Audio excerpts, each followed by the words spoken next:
The Adventures of Buster Bear by Thornton Burgess. Chapter 15. Buster Bear is a fallen hero. A fallen hero is someone to whom everyone has looked up as a very brave and then proves to be less than brave than he was supposed to be. That was the way with Buster Bear. When Little Joe Otter had told how Farmer Brown's boy had been afraid at the mere sight of one of Buster Bear's big footprints, they had at once made a hero of Buster. At least some of them had, as this was the very first time, that they had ever known anyone who lives in the Green Forest to make Farmer Brown's boy run away.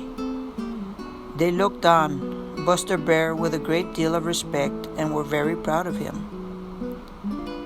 But now they had seen Buster Bear and Farmer Brown's boy meet face to face, and while it was true that Farmer Brown's boy had run away as fast as ever he could, it was also true that Buster Bear had done the same thing. He had run even faster than Farmer Brown's boy and had hidden in the most lonely place he could find in the very deepest part of the Green Forest. It was hard to believe, but it was true. And right away everybody lost a great deal of the respect for Buster which they had felt. It is always that way. They began to say unkind things about him. They said them among themselves, and some of them even said them to Buster when they met him, or said them so that he would hear them. Of course, Blacky the Crow and Sammy Jay, who because they can fly, have nothing to fear from Buster, and who always delight in making other people uncomfortable, never let a chance go by to tell Buster and everybody else within hearing what they thought of him. They delighted in flying about through the Green Forest until they had found Buster Bear, and then from the safety of the treetops screaming at him. Buster Bear is big and strong, his teeth are big, his claws are long. In spite of these, he runs away and hides himself the livelong day. A dozen times a day Buster would hear them screaming this.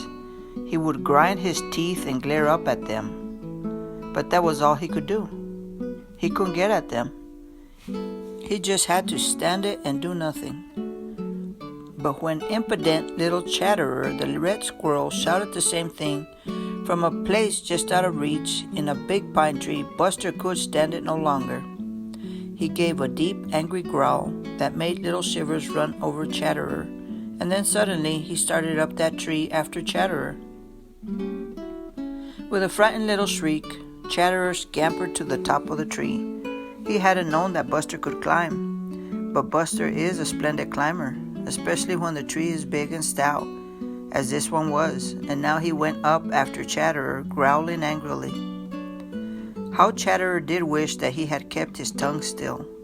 He ran to the very top of the tree, so frightened that his teeth chattered, and when he looked down and saw Buster's great mouth coming nearer and nearer, he nearly tumbled down with terror. The worst of it was that there wasn't another tree near enough for him to jump. He was in trouble this time, was Chatterer sure enough, and there was no one to help him. The end.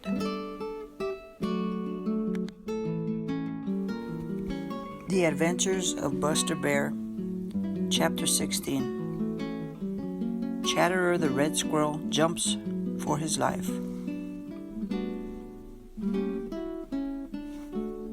It isn't very often that Chatterer the Red Squirrel knows fear.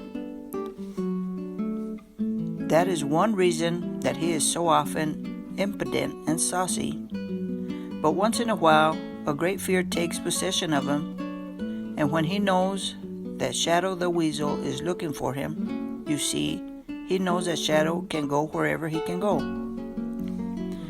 There are very few of the little people of the Green Forest and the Green Meadows who do not know fear at some time or other. But it comes to Chatterer as seldom as to anyone, because he is very sure of himself and his ability to hide or run away from any danger.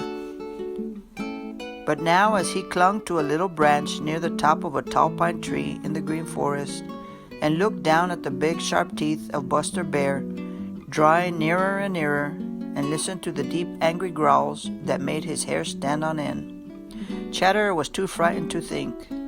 If only he had kept his tongue still instead of saying hateful things to Buster Bear. If only he had known that Buster Bear could climb a tree.